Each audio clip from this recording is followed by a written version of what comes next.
Hello students. आज जो हम टॉपिक शुरू करेंगे वो टॉपिक है फैक्टोरिंग एंड फॉरफिटिंग। ये यूनिट 4 का टॉपिक है और फर्स्ट यूनिट और सेकंड यूनिट हमारी दोनों कंप्लीट हो गई हैं। मैंने आपको म्यूचुअल फंड की एक पीडीएफ बना के भेजी थी ग्रुप के अंदर, जिसके अंदर थोड़ा सा जनरल टॉपिक हैं म्यूचुअल फंड से रिलेटेड, जो कि शशि के गुप्ता की बुक में नहीं है। वो टॉपिक आपको नहीं मिलेंगे शशि के गुप्ता की बुक में, तो आप उसको जो ये मैंने पीडीएफ भेजा है, इन पीडीएफ के अंदर से ही नोट्स बना लेंगे, जिसके अंदर risk associated with the mutual fund, structure of the mutual fund, general guideline of the mutual fund और reason of slow growth of mutual fund in India, ये टॉपिक हैं जिसको आपको पढ़ना है। आप ये वाले टॉपिक को पढ़ लेंगे। अगर किसी भी चीज़ में आपको प्रॉब्लम आती है then you can ask me.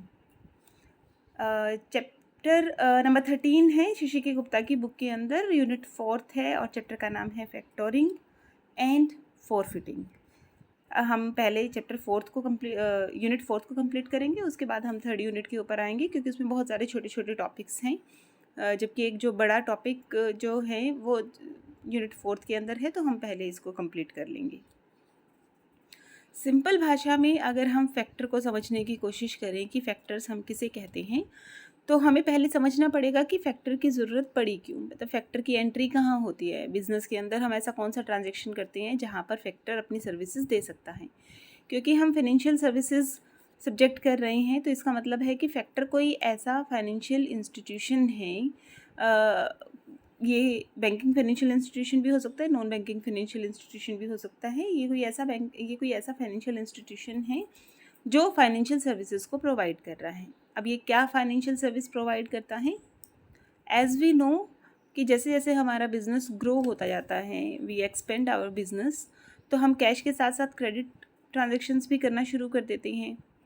Credit transactions, अगर हम स्मॉल लेवल के ऊपर क्रेडिट ट्रांजेक्शन कर रहे हैं, तो हम अपनी बैड डेब्ट्स को मैनेज कर सकते हैं, अपनी सेल्स लेज़र को मैनेज कर सकते हैं, अपनी डेटर्स को मैनेज कर सकते हैं, उनको डिस्काउंट या अलाउंसेस जो देनी है उसको मैनेज कर सकते हैं। We are working on a small scale, but when we grow and goes to a larger level or do a larger business or work as an MNC, it become very difficult to manage the bad debts or the debtors or the sales account।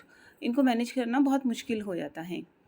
तो हम क्या करते हैं कि हम अपने receivables को, यानी कि अपने डेटर्स को या अपने रिसीवेबल को मैनेज करने के लिए एक फाइनेंशियल इंस्टीट्यूशन को हायर करते हैं, जो हमारे लिए काम करेंगे, on the behalf of us जो काम करेंगे और हमारे अकाउंट्स को मेंटेन करेंगे रिलेटेड टू द रिसीवेबल।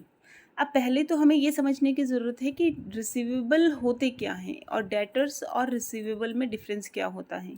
क्योंकि जब आप अकाउंट्स बनाते हैं, फाइनल अकाउंट हम प्रिपेयर करते हैं, तो उसके अंदर हम लिखते हैं डेटर्स एंड बिल रिसीवेबल। इसका मतलब ये दो अलग अलग चीज़ें हैं। अब बिल रिसीवेबल क्या होता है? डेटर्स वो लोग होते हैं जिन्हें हम उधार में सामान सेल करते हैं, जिन्हें हम उधार देते हैं या उधार में सामान सेल करते हैं, वो हमारे डेटर्स बन जाते हैं। डेटर्स का वो हिस्सा, वो पार्ट जिनसे हम बिल लिखवा लेते हैं या कोई ना कोई नेगोशिएबल इंस्ट्रूमेंट लिखवा लेते हैं। वैसे तो जनरली जितने भी डेटर्स होते हैं, क्योंकि बिज़नेस में हम काम कर रहे हैं और रिस्क को हम कम रखना चाहते हैं, तो हम हमेशा ही डेटर्स से एक प्रोमिसरी नोट ये लिखवा लेते हैं कि हमने आपको इतना उधार सामान सेल किया है। दोनों पार्टीज़ के साइन होते हैं, जिसके ऊपर एग्रीमेंट, दोनों जो टर्म्स एंड कंडीशन होती है वो दोनों के द्वारा डिसाइडेड होती हैं कि हमने आपको इतना सामान क्रेडिट के अंदर सेल किया है और आप हमें ये जो पैसा है इस ड्यूरेशन के अंदर वापस कर देंगे। पैसा देने की का जो मेथड होगा कि आप हमें अकाउंट में ट्रांसफ़र करेंगे, और इन द कैश और इन इंस्टॉलमेंट और लमसम अमाउंट, जो भी हमारा मेथड होगा वो उसके अंदर मेंशन होगा। And if we are taking some interest on the credit, तो वो भी उसके अंदर मेंशन होगा, जिसके अंदर सारी टर्म्स एंड कंडीशंस लिखी जाती हैं और दोनों पार्टीज जिसके ऊपर सिग्नेचर कर देती हैं। तो जब हम ऐसा प्रोमिसरी नोट लिखवाते हैं किसी भी क्रेडिट सेल के लिए, तो हम उसे बिल रिसीवेबल कहते हैं।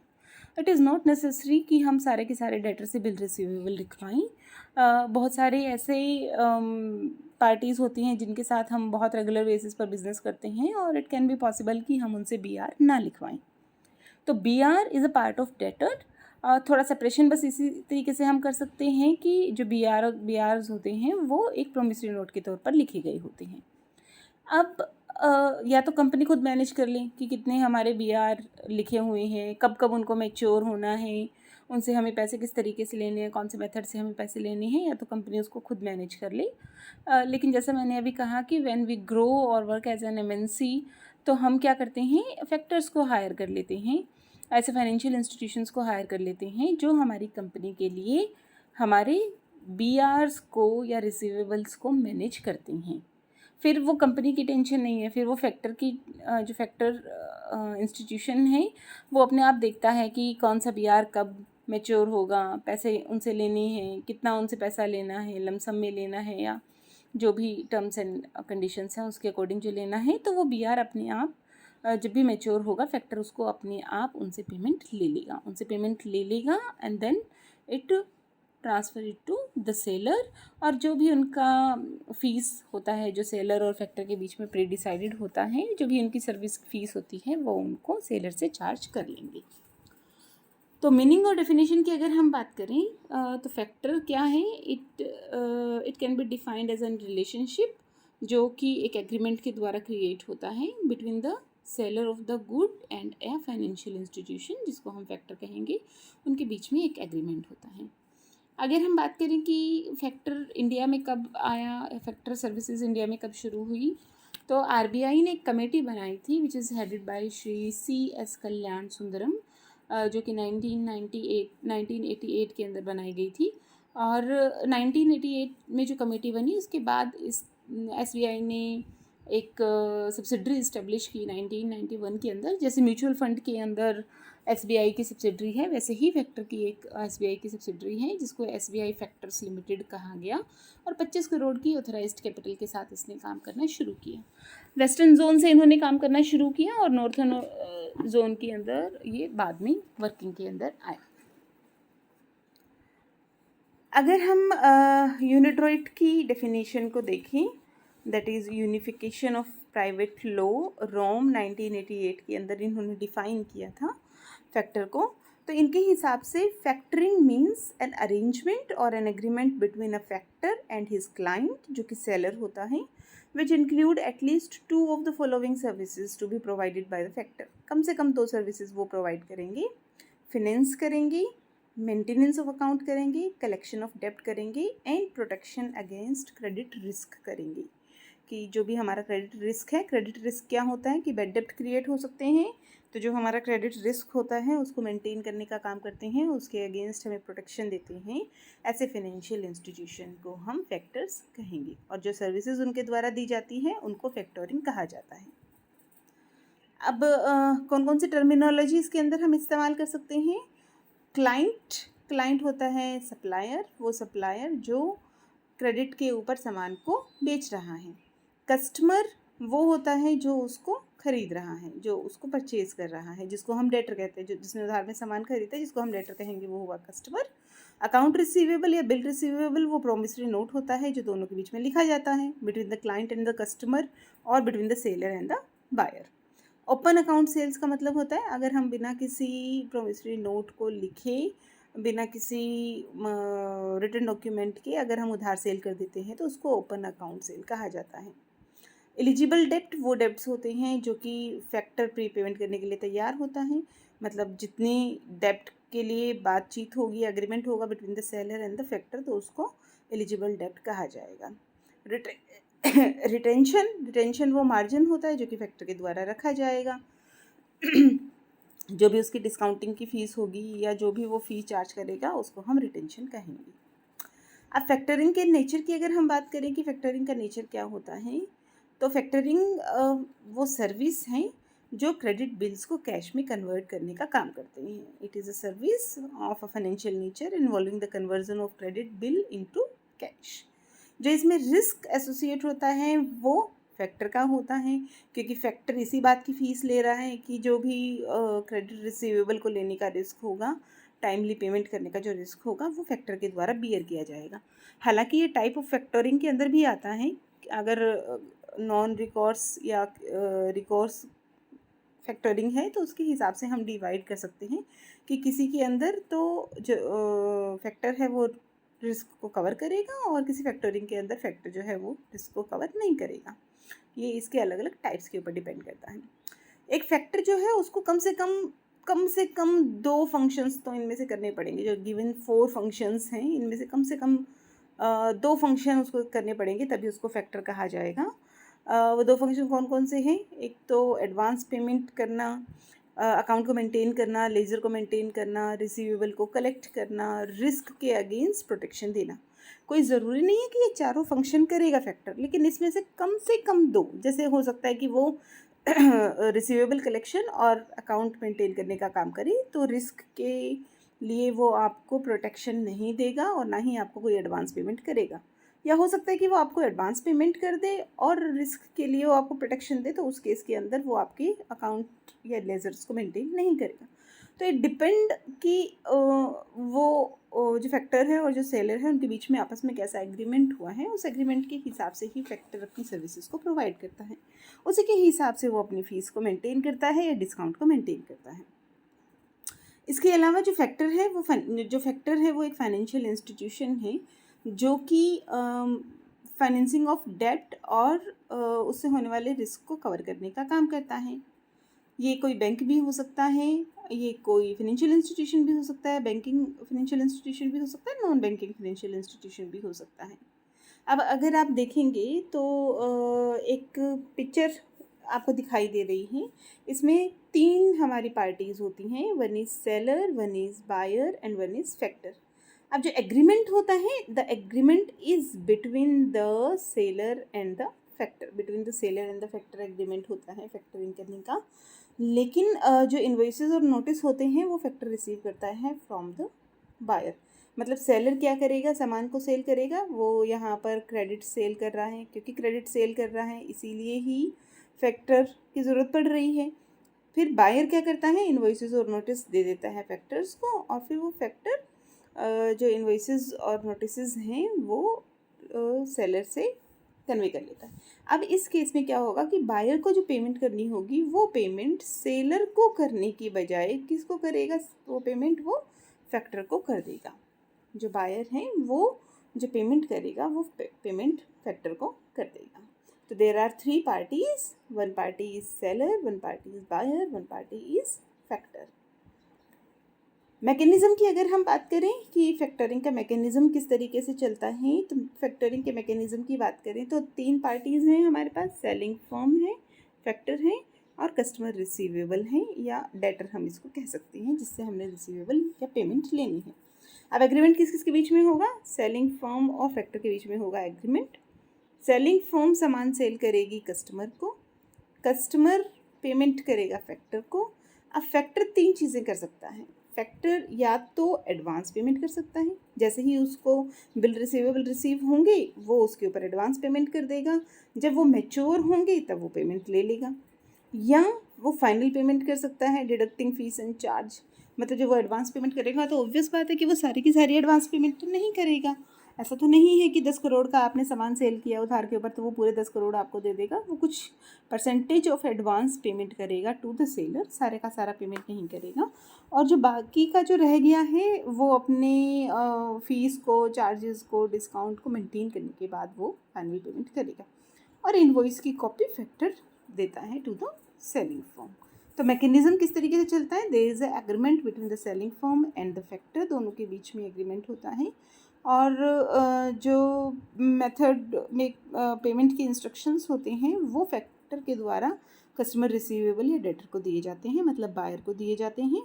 उसके बाद वो पेमेंट को रिसीव कर लेता है, अपनी फ़ी, चार्जेस, इंटरेस्ट जो भी दोनों के बीच में एग्रीमेंट हुआ है उसको कट करके एडवांस पेमेंट या फाइनल पेमेंट दोनों कर सकता है। पार्टीज़ की बात करें तो 3 parties are there, one is the buyer of the good, the seller of the good and the factor, यानी कि वो फाइनेंशियल इंस्टीट्यूशन। जो बायर है वो परचेज़ करता है उधार के ऊपर, उधार पर ही परचेज़ करेगा क्योंकि कैश में परचेज़ करेगा तो फैक्टर की ज़रूरत ही नहीं होगी। फिर उसके बाद वो इन्वॉइसेस, बिल और इंस्ट्रक्शन का डिलीवरी लेता है फ्रॉम द फैक्टर। फैक्टर उसको इंस्ट्रक्शंस देता है कि आपको मुझे ये बिल देना है और ये पेमेंट आपको मुझे करनी है।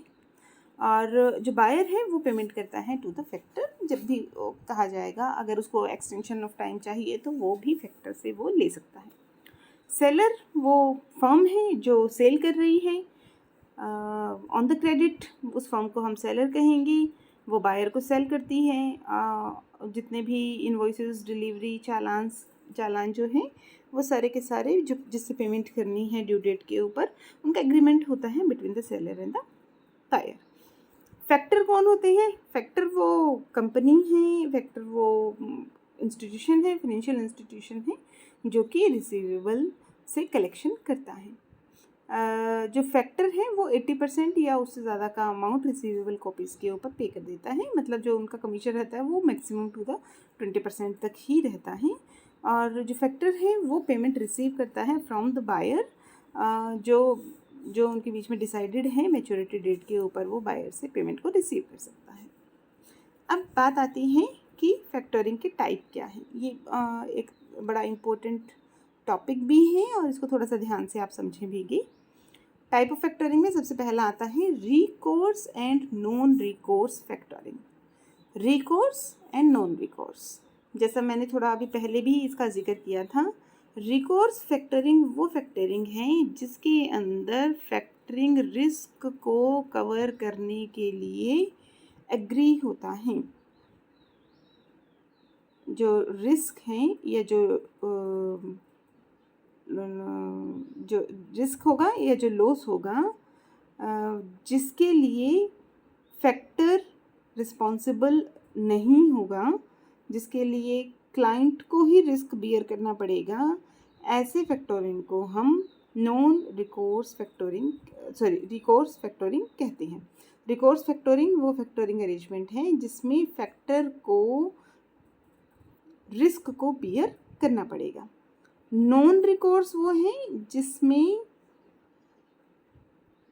फैक्टर को जो लॉस होगा उसके अंदर फैक्टर को बोन करना पड़ेगा। सॉरी, मैं आपको इसको दोबारा बताती हूँ एक बार। जो रिकोर्स फैक्टरिंग अरेंजमेंट है उसके अंदर फैक्टर को बियर नहीं करना है, फैक्टर रिस्क को बियर नहीं करेगा, क्लाइंट बियर करेगा, मतलब सेलिंग कंपनी बियर करेगी, रिस्क नहीं करेगा इन द रिकोर्स और रिस्क को कवर करेगा इन द नॉन रिकोर्स। जो फैक्टर हैं वो फैक्टर रिस्क को कवर करेंगे इन रिकोर्स फैक्टरिंग और रिस्क को कवर नहीं करेंगे इन नॉन रिकोर्स फैक्टरिंग। तो दोनों में बेसिकली डिफरेंस ये रहता है कि रिस्क को कवर करने का काम कौन करेगा। इसके बाद आता है advance and maturity factoring. Advance factoring वो फैक्टरिंग है जैसे ही आप बिल रिसीवल, आपके जो सेलिंग कंपनी है और जो फैक्टर हैं उनके बीच में आपस में एग्रीमेंट हो गया, और एग्रीमेंट होने के बाद जैसे ही वो बिल रिसीवेबल को रिसीव करते हैं, जैसे ही वो बिल्स और इनवॉइसेस को रिसीव करता है फैक्टर, वो कुछ एक एडवांस पेमेंट कर देता है, तो उसको हम कहते हैं एडवांस फैक्टरिंग। और मैच्योरिटी फैक्टरिंग जब on the maturity of the date, जब फैक्टर आपको पेमेंट करेगा 2 महीने 3 महीने जो भी मैच्योरिटी डेट है, 90 दिन 50 दिन जो भी मैच्योरिंग डेट है, उस पर जब फैक्टरिंग पेमेंट करेगा तो उसको मैच्योरिटी फैक्टरिंग कहा जाता है। कन्वेंशनल और फुल फैक्टरिंग। कन्वेंशनल फैक्टरिंग का मतलब होता है जो 4 काम हमने पढ़े, या फैक्टरिंग जो सर्विसेज प्रोवाइड करता है, जब वो सारी की सारी सर्विसेज फैक्टर के द्वारा प्रोवाइड की जाए तो उसे हम कन्वेंशनल और फुल फैक्टरिंग कहते हैं। जिस सिस्टम के अंदर जो हमारे रिसीवेबल हैं उनको कलेक्ट करने का काम, सेल्स लेजर को मेंटेन करने का काम, क्रेडिट को कलेक्शन करने का काम, क्रेडिट को कंट्रोल और क्रेडिट को इंश्योर करने का सारा काम अगर फैक्टर करेगा तो उसको कन्वेंशनल और फुल फैक्टरिंग कहा जाएगा, और इसको ओल्ड लाइन फैक्टरिंग भी कहा जाता है। डोमेस्टिक एंड एक्सपोर्ट फैक्टरिंग की बात करें तो डोमेस्टिक, जैसा हमें नाम से आइडिया हो रहा है कि डोमेस्टिक फैक्टरिंग वो होगी जिसके अंदर जो तीनों पार्टीज़ हैं, customer, client and the factor, जब ये तीनों पार्टीज़ ही हमारे देश के अंदर हो तो उसको हम कहेंगे डोमेस्टिक फैक्टरिंग, और अगर ये तीनों हमारे देश से बाहर हो तो उसको हम कहेंगे नॉन डोमेस्टिक या एक्सपोर्ट फैक्टरिंग। अब जो एक्सपोर्ट फैक्टरिंग होती है उसमें 4 पार्टीज़ होती हैं। जैसे डोमेस्टिक के अंदर तो 3 पार्टीज़ हुई, एक तो बायर हो गया, एक सेलर हो गया, एक फैक्टर हो गया। जो आपकी एक्सपोर्ट फैक्टरिंग होती है उसके अंदर 4 पार्टीज़ होती हैं। एक्सपोर्ट फैक्टरिंग के अंदर 4 पार्टीज़ में जो 2 पार्टीज़ होंगी वो फैक्टर से रिलेटेड होंगी। मतलब एक तो हो गया बायर, एक हो गया सेलर और एक होगा एक्सपोर्ट क्लाइंट या एक्सपोर्ट फैक्टर और एक होगा इंपोर्ट फैक्टर। क्योंकि देश से बाहर है तो जो एक्सपोर्टर हैं, मान लीजिए कि हमारे देश का एक्सपोर्टर है, तो एक हमारे देश का फाइनेंशियल इंस्टीट्यूशन होगा जिसको हम एक्सपोर्ट फैक्टर कहेंगे, एक दूसरे देश का फाइनेंशियल इंस्टीट्यूशन होगा जिसको इंपोर्ट फैक्टर कहा जाएगा। एंड द एग्रीमेंट और the arrangement is done between the external factor and the internal factor. जो दोनों एक्सपोर्टर फैक्टर और इंपोर्टर फैक्टर हैं उनके बीच में ही अरेंजमेंट होगा, और बायर और सेलर, तो 4 पार्टीज़ होंगी जो एक्सपोर्ट फैक्टरिंग के अंदर काम करेगी।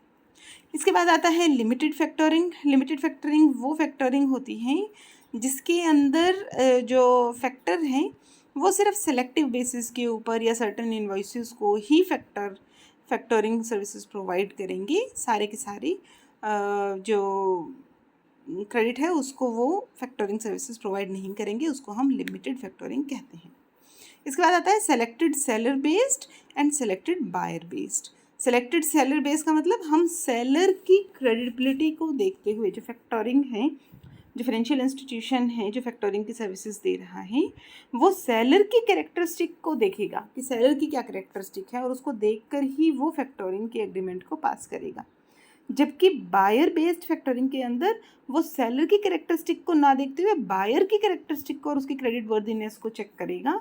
अगर उसकी क्रेडिट वर्दीनेस उसे अच्छी लगती है, ठीक ठाक लगती है, फाइनेंशियल पोजीशन बढ़िया लगती है कि वो अपने क्रेडिट को पे आउट कर सकता है, तो वो फैक्टरिंग अरेंजमेंट कर लेगा। अगर उसे लगता है कि बायर इज़ नॉट एलिजिबल और कैपेबल टू पे द क्रेडिट, तो फिर वो उस एग्रीमेंट को नहीं करेगा। तो उसको हम कहते हैं सिलेक्टेड बायर बेस्ड और selected seller based.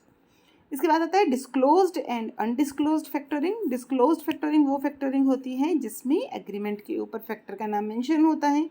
Undisclosed factoring वो फैक्टरिंग होती है जिसमें एग्रीमेंट के ऊपर फैक्टर का नाम डिस्क्लोज नहीं होता है, उसको हम कहते हैं अनडिस्क्लोज्ड फैक्टरिंग। बहुत से रीजंस होते हैं कि हम कभी कभी फाइनेंशियल इंस्टीट्यूशन का नाम नहीं बताना चाहते हैं, जो भी इन द मिडल काम कर रहा है वो अनडिस्क्लोज्ड हो गई, और जब हम मिडिल मैन को बीच में इंक्लूड करके रखते हैं तो वो डिस्क्लोज्ड हो गई। तो आप इस चैप्टर को यहाँ तक पढ़ लेंगे कि फैक्टरिंग होता क्या है, फैक्टरिंग की मीनिंग डेफिनेशन क्या है, उसका नेचर क्या है, और किस तरीके से हम उसके टाइप्स को डिफ़ाइन कर सकते हैं।